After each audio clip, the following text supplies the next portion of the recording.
Donc l'ADEME qui est le cofinanceur de cette étude. Donc il me semblait important que Bruno Legevin puisse être présent pour nous donner aussi sa vision et ce que l'ADEME a voulu démontrer au travers de ce financement d'études. Jean-Charles Caudron qui nous a accompagnés tout au long de cette étude, donc pour l'ADEME, qui était notre fil rouge avec l'ADEME durant toute l'étude et donc qui va aussi donner sa vision de cette étude et des bénéfices que peuvent apporter cette étude pour le territoire français et pour les entreprises françaises. Et enfin, Emmanuel Burnand, qui est le directeur général de la Fédération, lui nous présentera le contenu de l'étude ainsi que le contenu du logiciel. Voilà. Donc, je suis ravi de vous accueillir ici à la Maison de la Chimie. Sans plus tarder, je vais passer la parole à Bruno Legevin pour son mot d'introduction et sur donc, sa vision du recyclage et des bénéfices environnementaux du recyclage en France. Merci Jean-Philippe, bonjour à tous et à toutes. Je suis heureux d'être avec vous ce matin. En plus, je suis impressionné par le monde dans cette salle, qui montre que c'est un sujet qui est montant, qui est pris en compte de plus en plus. On sait, c'est un fait, les ressources s'épuisent. Et d'ici la fin du siècle, on va être un peu plus de 9 milliards de personnes sur cette belle planète à consommer toujours plus de ressources et à exercer donc de fait toujours plus de pression, une pression plus forte sur la planète avec toutes les tensions que ça pourra engendrer, que ça engendre déjà pour l'accès aux ressources, sans oublier et sans éluder la question des impacts évidemment sur le climat. Nous devons donc, et je pense que c'est pas dans cette salle où c'est plus difficile à faire passer comme message, mais en tout cas on doit changer de modèle de production. On doit changer de modèle de production mais aussi de consommation pour progressivement mieux utiliser les ressources en matière, en énergie, en eau, que ce soit lors de la fabrication d'un bien, que ce soit dans le cadre de sa consommation. L'éco-conception des produits, le recyclage, le réemploi, l'optimisation des process, la consommation responsable, la lutte contre le gaspillage, vous le savez, sont autant de leviers pour aller vers ce modèle d'économie circulaire, modèle qui, comme je le disais à l'instant, a comme ambition, comme objectif de préserver les ressources tout en évidemment assurant un bon niveau de bien-être, parce que sinon je ne vois pas comment ce modèle économique pourrait être attractif et accepté par nos concitoyens. Vous le savez, au niveau européen, le paquet économie circulaire qui est en cours de discussion ambitionne là aussi d'accélérer la transition vers ce nouveau modèle économique avec une priorité faite à la prévention de la production de déchets, au réemploi, à la réutilisation. L'économie circulaire a aussi été au cœur d'une partie du débat sur la loi de transition énergétique, puisque c'est une priorité en France qui est maintenant concrétisée au travers d'un chapitre de cette loi de transition énergétique pour la croissance verte, avec là aussi, je crois, des objectifs relativement ambitieux. L'ADEME joue son rôle, c'est notre job, c'est un de nos cœurs de métier. L'ADEME est donc au cœur de cette évolution, puisque la transition vers l'économie circulaire fait pleinement partie de nos missions. On va d'ailleurs organiser ici même, dans quelques semaines, à la Maison de la Chimie, les 27 et 28 juin, à la fin du mois de juin, nos 3e assises de l'économie circulaire. Vous y êtes évidemment les bienvenus. Je sais qu'il y a déjà beaucoup de monde d'inscrits. On est en général blindé dans le grand amphi. On y parlera notamment de recyclage, qui est l'un des fondamentaux de l'économie circulaire, aux côtés de la réduction des déchets, l'économie de la fonctionnalité ou encore l'allongement de la durée de vie des produits. J'espère qu'on aura l'occasion et le plaisir d'y accueillir notre nouveau ministre, que vous connaissez tous. Ça peut être pour lui l'occasion d'une belle sortie dans un grand événement depuis qu'il sera arrivé au ministère. Le recyclage constitue et contribue à nos objectifs climatiques en permettant évidemment une économie de matière, d'énergie et donc aussi en permettant des émissions de GES évitées. Chaque année, ce sont d'ailleurs 20 millions de tonnes d'équivalent CO2 qui sont évitées grâce au recyclage. On voit le chiffre est loin d'être négligeable. Le recyclage, c'est aussi un secteur économique à part entière, pas besoin de vous convaincre ici. On est loin aujourd'hui de l'image traditionnelle, pour prendre une image pas nordiste mais plutôt d'Épinal, du ferrailleur isolé. L'industrie du recyclage est performante, de plus en plus performante. Elle l'est parce qu'elle essaye aussi d'être innovante. C'est donc un secteur qui crée de la richesse, qui contribue à la création d'emplois locaux, durables. Et pour citer qu'un chiffre, le recyclage crée, et là peut-être vous le savez aussi, 4 fois plus d'emplois que l'enfouissement. Et enfin, le recyclage contribue à une certaine autonomie d'approvisionnement de nos entreprises, en produisant chez nous, en produisant en France, des matières qui sont essentielles à notre économie. Je pense tout particulièrement aux filières d'énergie renouvelable et à leurs besoins pour fabriquer des éoliennes ou encore des panneaux solaires en matériaux dits critiques, car les ressources primaires, là aussi, s'épuisent. Et donc, en utilisant des matières issues de recyclage plutôt que des matières premières, on réduit là aussi l'impact environnemental des produits et on sécurise l'activité à travers une source d'approvisionnement qui est là aussi, par le fait même, mieux maîtrisée. Par exemple, aujourd'hui, pour prendre quelques domaines d'activité, on sait que les 2/3 des papiers cartons et près de la moitié de l'aluminium utilisé en France sont issus du recyclage. Globalement, en France, l'industrie de la plupart des matières premières, que l'on parle des métaux, des verres, des papiers cartons, est déjà approvisionnée à de l'ordre de 50% par des matières issues du recyclage.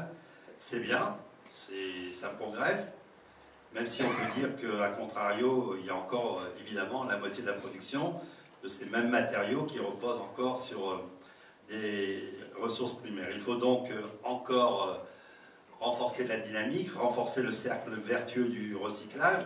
Je pense que des manifestations et des restitutions d'études comme aujourd'hui y contribuent. Valoriser plus de déchets en matière recyclée et incorporer davantage encore ces matières dans la production de matériaux. C'est d'autant plus nécessaire que les mesures que la loi nous a assignées, la loi de transition énergétique sur l'extension des consignes de tri à tous les plastiques par exemple, ou encore l'augmentation de la taxe sur le stockage et la mise en décharge des déchets vont contribuer à augmenter les quantités de matières recyclées. Nous avons donc une offre. Il nous faut donc travailler sur la demande et trouver, pour les matières recyclées, des débouchés stables, des débouchés pérennes. Alors évidemment, cela implique de réfléchir sur l'ensemble de la chaîne de valeur et d'inverser le raisonnement actuel en se demandant plutôt de quelles matières nos industries ont besoin et comment faire en sorte que la production de matériaux intègre une part toujours plus importante de matières recyclées. Ces questionnements sont, je crois, d'autant plus importants que le secteur est sans cesse confronté à une grande, voire une plus grande complexité, arrivée de nouveaux acteurs économiques, équilibre délicat à trouver avec les grands donneurs d'ordre, contexte mondial de prix d'énergie bas. Alors peut-être que ça ne durera pas, mais ça dure quand même un peu et il faut se projeter sur le futur. Et évidemment, ce contexte des prix bas, ça pèse sur l'équilibre économique des filières de recyclage.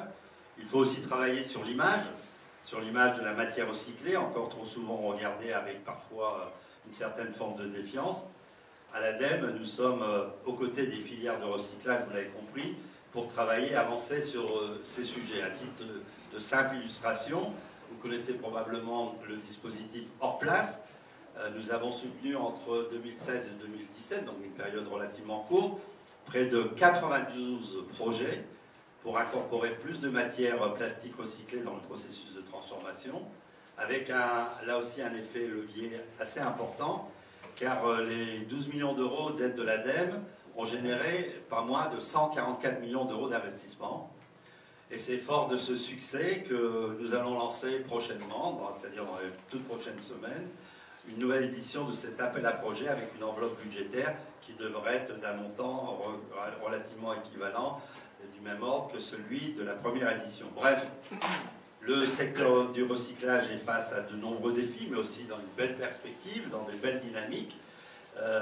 Jean-Marie va y revenir dans quelques instants. Les défis, et ces défis ne doivent évidemment pas nous faire oublier que nos activités ne seront durables que si elles protègent l'environnement. Et pour améliorer, il faut mieux connaître, il faut bien connaître. C'est justement l'objectif de cette étude qui vous est présentée et qui a été réalisée sur la première analyse.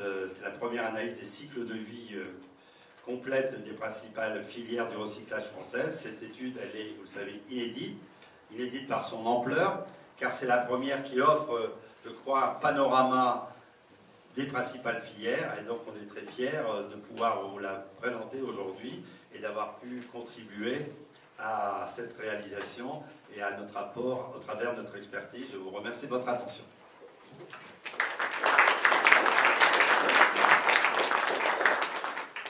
Merci Bruno pour cette introduction. Moi je voudrais dire rapidement du côté fédéral qu'effectivement ce qu'a dit Bruno sur les créations d'emplois, sur le développement de territoire sont des enjeux très importants pour nos entreprises et pour le développement du recyclage. Et c'est aussi cette prise de conscience que le recyclage amène dans l'économie post-carbone, amène des économies d'énergie et des émissions de gaz à effet de serre. Et donc pour sortir de cette consommation carbonée liée aux matières premières fossiles, il fallait vraiment prendre en main une étude qui, on verra après, devient un outil qui va permettre effectivement de mesurer, de quantifier l'ensemble de ces gains. Juste un petit chiffre en introduction. 2014, on a importé 14 millions de tonnes de charbon en France et on a consommé 66 millions de tonnes de pétrole en France. Voilà, donc c'est des chiffres qui sont quand même importants et qui, par substitution aux tonnes que l'on peut valoriser, remettent un peu en perspective ce qui se passe aujourd'hui sur cette économie qui reste encore carbonée. Alors, dans ce contexte général, ce qu'il faut prendre en compte, c'est les engagements français de maintenir dans les 2 degrés le réchauffement climatique et surtout de diminuer par 4 les émissions de CO2 à l'horizon 2050, ce qui n'est pas rien, puisque c'est un pari, ce facteur 4, tel qu'on le nomme en abrégé, c'était quand même un pari très ambitieux. Et notre motivation, c'est d'une part de montrer quelle est la contribution du secteur du recyclage dans cette économie facteur 4, mais aussi de montrer que l'on peut aller plus loin et que ces enjeux peuvent être largement importants, puisque, même si Manuel après reviendra sur des chiffres, mais juste vous dire que, par exemple, sur le CO2, les 22 millions de tonnes qu'évoquait Bruno Légevin tout à l'heure, 22 millions de tonnes, c'est l'équivalent de l'ensemble des émissions annuelles du transport aérien français. Voilà, c'est 100% de ces émissions. Donc, vous voyez que on ne parle pas de pouillem, c'est des enjeux qui sont importants. Doubler les tonnages recyclés en France, ça veut dire qu'on passerait à 40 millions de tonnes de CO2 évité, c'est-à-dire qu'on serait à 40% des émissions du parc automobile français en France. Voilà. Enfin, français, donc c'est en France aussi. Mais, donc c'est pour vous dire que les enjeux, on n'est pas sur des pouillèmes, c'est des enjeux importants. Et cette étude est un élément. Bien sûr que les éléments de la loi de transition énergétique de croissance verte, on apporte d'autres avec la réduction de l'enfouissement à 30 puis 50% à l'horizon 2025, c'est demain. Donc il faut absolument que ces enjeux soient mis en place pour qu'on puisse détourner des tonnes vers le recyclage pour amener moins d'émissions de gaz à effet de serre et amener des économies d'énergie. Sur toujours ces éléments de contexte général, on a aussi la volonté que cette étude, puis cet outil, ait une vocation non pas à rester au sein des recycleurs, dans le petit monde du recyclage, mais une vocation à être prise en charge par l'ensemble des parties prenantes de l'économie circulaire. Et je pense notamment aux territoires et donc aux régions administratives qui ont été pour la première fois responsabilisés sur les plans d'élimination des déchets dans les régions.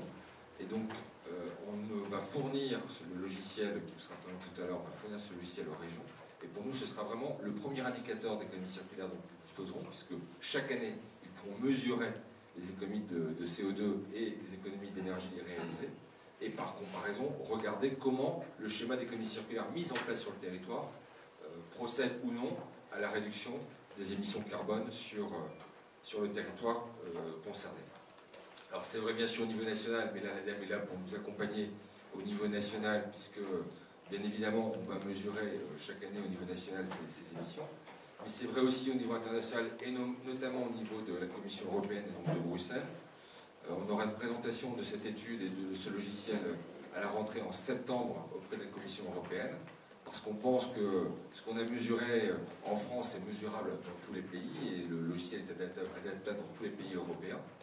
Et il serait intéressant aussi que la Commission européenne, dans son paquet économie circulaire, puisse intégrer ces indicateurs pour mesurer si je mets en place une loi, quel est l'impact de cette loi et quelle est la mesure de cette loi en termes de perspective pour le recyclage et pour les changements climatiques. Donc c'est quelque chose qui est important, que cette étude ne reste pas uniquement au niveau du recyclage, uniquement au niveau français, mais qu'il soit aussi pris en compte au niveau international.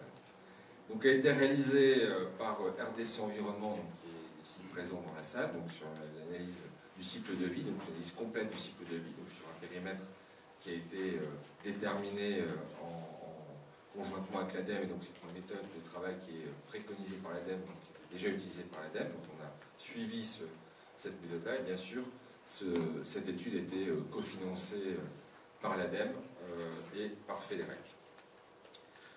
Je vais passer maintenant la parole à Jean-Charles Caudron, qui va nous parler de la méthodologie des travaux. Merci Jean-Philippe. Bonjour à tous. Alors effectivement, depuis un certain nombre d'années, vous le savez, l'ADEME publie le bilan national du recyclage, qui est un peu la photographie de la filière sur un certain nombre de matériaux, et où on donne les chiffres de collecte, de tonnage. Mais on était resté au niveau des tonnes, et puis quelque temps on s'est dit mais ça serait bien de regarder un petit peu, de convertir.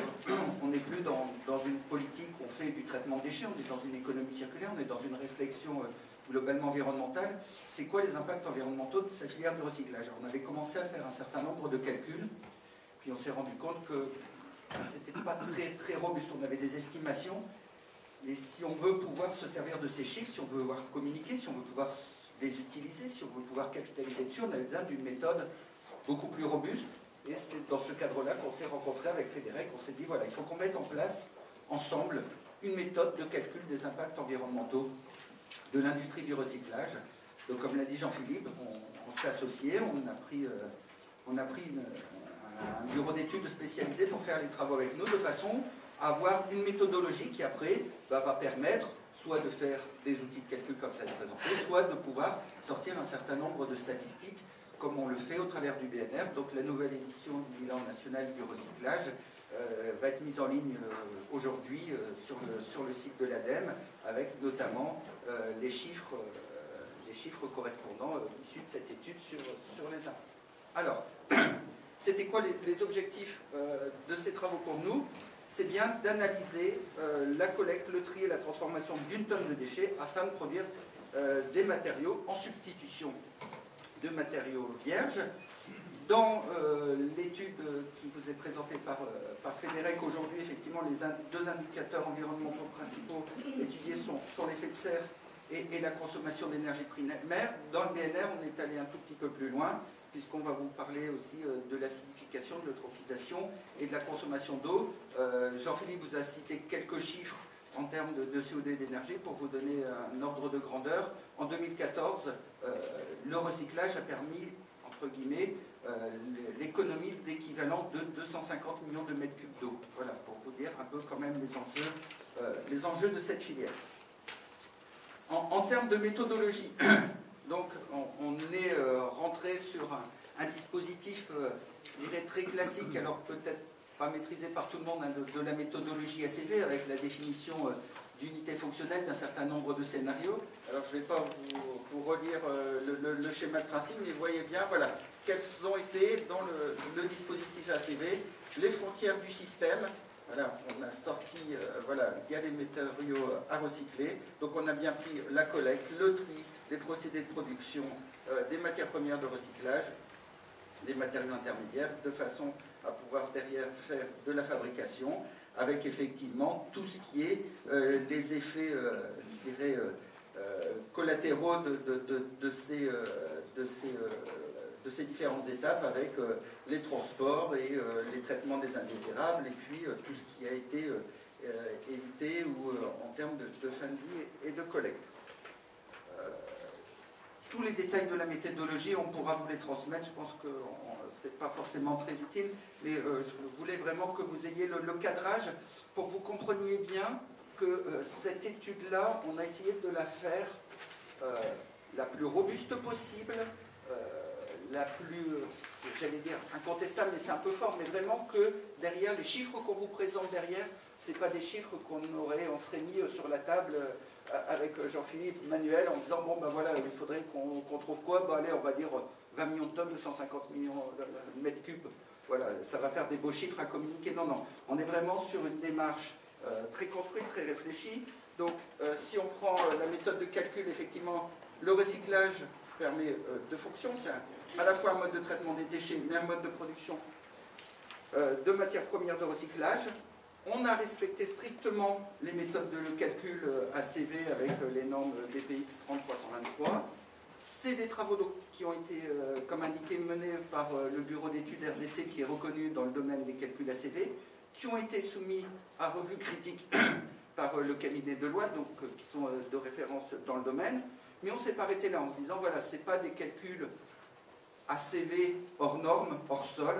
Derrière, on est revenu vers un comité d'experts en leur disant, voilà, les hypothèses qui ont été prises, les schémas sur l'ensemble des filières, est-ce qu'on ne s'est pas trompé, vous, professionnels, est-ce que vous êtes bien d'accord que c'est bien comme ça que ça se passe dans les filières, que les hypothèses ont été prises, de façon à ce qu'effectivement, la méthodologie et les calculs qu'on sort soient bien représentatifs de la réalité de la profession. Juste un petit zoom pour le périmètre géographique pour vous montrer qu'effectivement on est bien rentré dans la précision des détails, c'est-à-dire que sur le périmètre géographique on a bien regardé en fonction de où se passaient les différentes étapes, par exemple sur les mixtes énergétiques, en fonction de si on est en France, on n'a pas le même mix énergétique que dans le reste de l'Europe ou dans le reste du monde, donc on a bien intégré ces différents paramètres, on est rentré relativement fin dans le détail justement toujours pour assurer la crédibilité des chiffres qu'on vous présente. De la même façon, sur les sources de données, on a exploité la totalité des études qui étaient à disposition. Alors, on va dire on avait de la chance parce qu'au sein de l'ADEME, on a beaucoup de travaux, ça fait des règles, il y a beaucoup de travaux, et puis il y a plein de gens qui sont associés, qui ont bien voulu apporter leurs données. Donc effectivement, on a pu s'appuyer sur une base, sur les données techniques, notamment sur les technologies de recyclage, sur les flux de matière, sur des choses qui étaient vraiment très riches. Sur les données ACV, on a pris les bases de référence, mais on les a, à chaque fois que c'était nécessaire, complétées par des données. On n'est pas resté sur des données génériques, on est allé de la même façon, avec la même méthodologie, à chaque fois chercher les données les plus précises, les plus spécifiques, de façon à ce qu'effectivement on assure une nouvelle fois la robustesse des chiffres qu'on vous prend. Voilà, pareil sur les unités d'électricité. Donc s'il y a un message qu'on a à faire passer sur la méthodologie, c'est vraiment qu'on a pris le temps. C'est un gros travail, c'est une première étude, on a pris le temps, on a pris les moyens vraiment de rentrer dans le fond, et c'est pour ça que c'est, je veux dire, allez, mon président est à côté, mais je veux dire, c'est avec une certaine fierté qu'on vous présente ces chiffres-là, parce qu'on a confiance dans les chiffres qu'on vous présente aujourd'hui, et que du coup on peut se permettre de communiquer à la fois au travers de l'étude FEDEREC et du BNF qu'on publie aujourd'hui.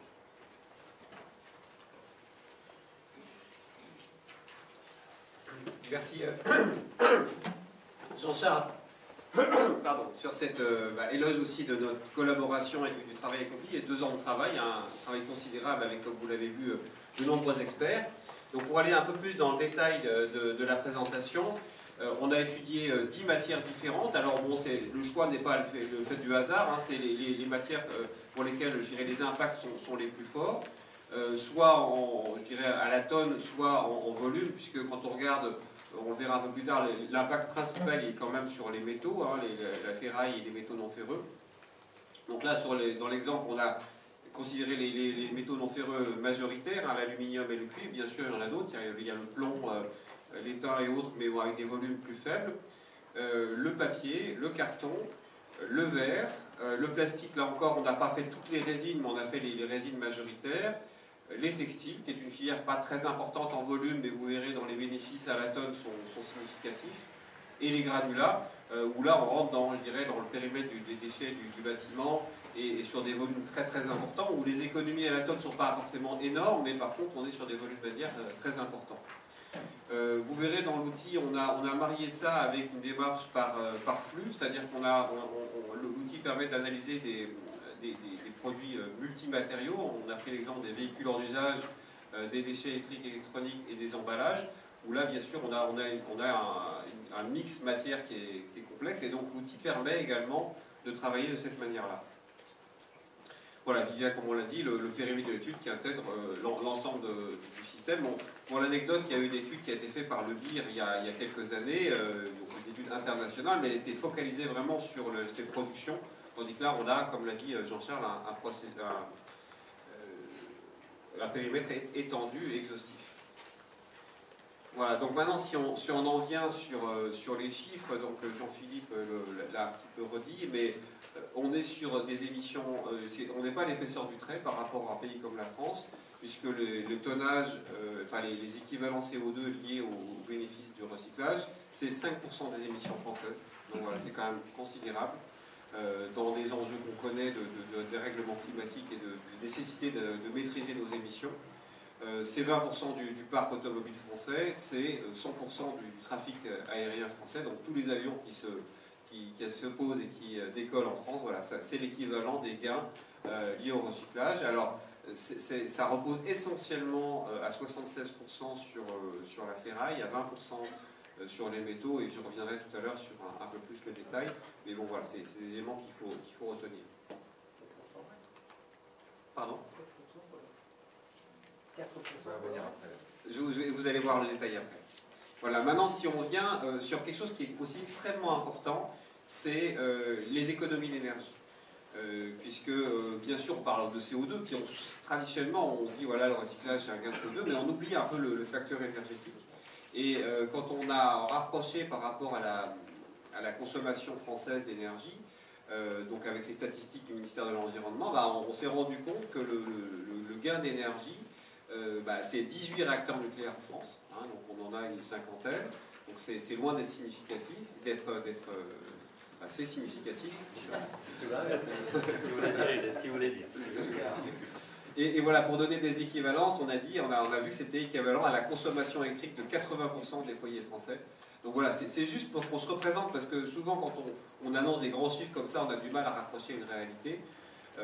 Voilà, donc on vous donnera le détail un petit peu des calculs, mais enfin, essentiellement ça résulte des statistiques du ministère de l'Environnement sur à la fois le CO2 et l'énergie.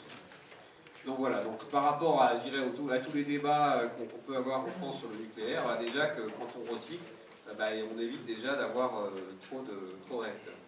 C'est des nucléaires ou des centrales ? Pardon ? C'est 18 quoi ? C'est des réacteurs, c'est pas des centrales, hein, parce qu'en fait une centrale c'est entre 2 et 4 réacteurs. Donc on a considéré qu'un réacteur c'est 7 TWh. 7 TWh c'est la base de calcul. Voilà, donc maintenant on ne va pas tout aller en détail, mais disons pour donner 2-3 exemples, et comme je l'ai dit, la ferraille qui est quand même la première filière pour laquelle on a un gain à la fois